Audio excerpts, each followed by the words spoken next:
Et l'archive est glaciale ce matin. Réglons quelques comptes de si bonne heure, alors que ce que l'on appelle désormais les dossiers Epstein, non médiatiques sordides, donnés aux milliers de documents liés au multimillionnaire et pédocriminel Jeffrey Epstein, continue de faire trembler les milieux culturels, politiques et financiers à travers le monde. Une personnalité française se retrouve aujourd'hui au cœur des soupçons et des interrogations. Ancien ministre flamboyant de la culture, fidèle parmi les fidèles de François Mitterrand, Jack Lang, aujourd'hui directeur de l'Institut du monde arabe, ainsi que sa fille Caroline Lang, sont accusés par certains d'entretenir des liens troublants avec le financier américain. Des explications auront d'ailleurs lieu au Quai d'Orsay ce dimanche soir, convoqué donc par l'institution suite à l'ouverture d'une enquête par le fameux PNF, le parquet national financier. Le nom de Caroline Lang apparaît également à de multiples reprises dans certains fichiers et elle serait mentionnée dans un testament financier rédigé 2 jours avant la mort d'Epstein, évoquant un versement de plusieurs millions de dollars. Elle a également fondé en 2007 une structure avec lui, tandis qu'une société offshore aux îles Vierges a existé dans leur environnement familial. Malgré les démentis fermes et catégoriques, c'est tout un système de relations, de réseaux, de services rendus, de mondanité ambiguë et de renvoi d'ascenseurs qui fait surface dans les récits et les commentaires et les documents ici et là.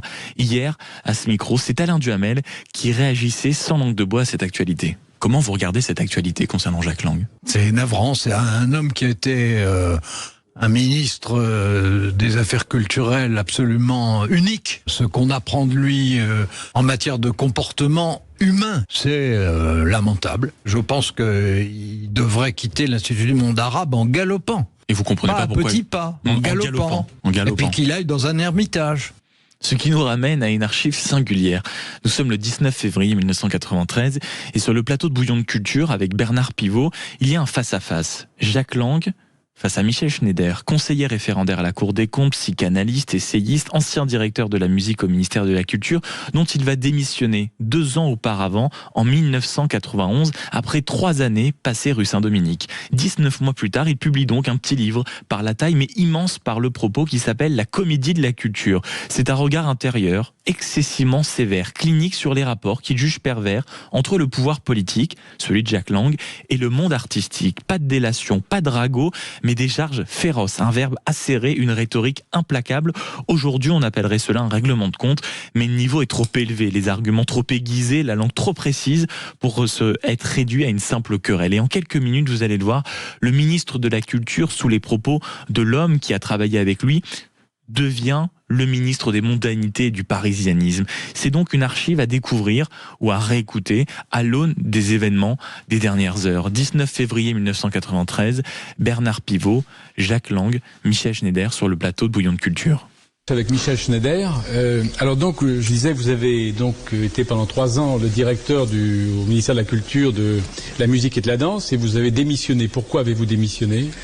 J'ai démissionné à un moment qu'il faut rappeler, c'était en mai 91, donc au moment où Jack Lang et le gouvernement qui lui appartenait étaient au sommet de leur popularité. J'ai pas attendu que le navire prenne du gîte pour partir. Et j'ai démissionné, vous le savez bien, Jack Lang, j'ai démissionné parce que depuis le début, j'ai eu un certain nombre de désaccords avec vous, que je vous ai dit, que j'ai exprimé, et sur des points très précis, beaucoup moins généraux que ce que vous venez d'évoquer. Ces points, je vous les rappelle. Le premier, c'est votre peu d'intérêt pour la démocratisation de l'accès à l'art, la réduction des inégalités, qu'elles soient géographiques.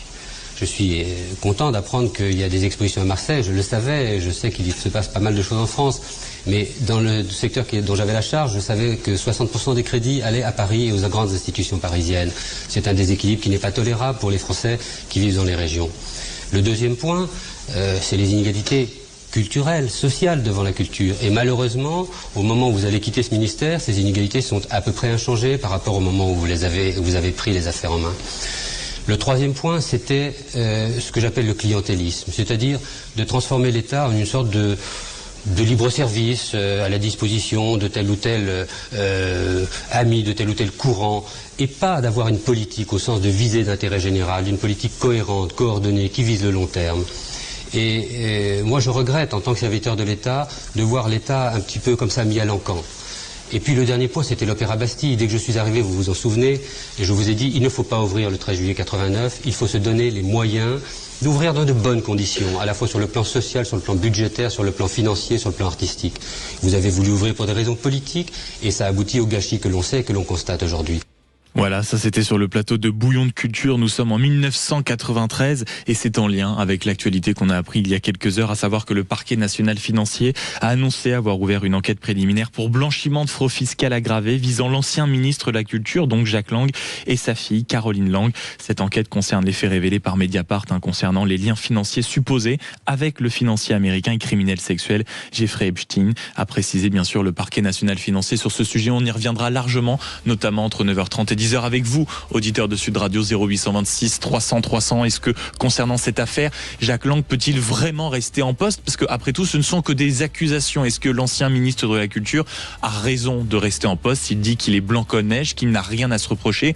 Ou au contraire, au bout d'un moment, on n'est plus sous François Mitterrand, l'époque a changé, il faut de l'exemplarité, surtout concernant ces crimes, surtout concernant ces liens. Vous aurez la parole, ce sera notre débat de la France au bout du téléphone, c'est-à-dire la France, c'est vous, auditeurs de Sud Radio 0826 300 300. Dans un instant, l'œil sur l'actualité avec un débat qui revient, ça y est, sur le devant de la scène, c'est l'agriculture. À tout de suite.